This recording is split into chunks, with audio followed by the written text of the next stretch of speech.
How to upload files in Google Drive and share the link with everyone. Hi everyone, today I'm going to teach you on how to upload your files in your Google Drive and share the link with everyone to have access.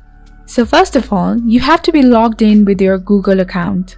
Then click on the square dotted icon and go to your Google Drive. Then after, click on New on the top left side and select File Upload. Here you can select any kind of file you want to upload and share.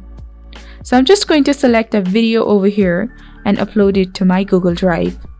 After its completion, open the file in your Google Drive and there you can see an option called Share. Click on that and go to General Access and switch it with anyone with the link. And click Done, and here the access has been updated with anyone having this link. Now you can simply copy the link and share with anyone you like.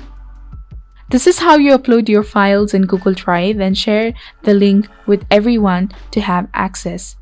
If you find this video helpful, do not forget to like, comment, share, and subscribe to this channel for more amazing tutorials. Thank you. See you in the next video.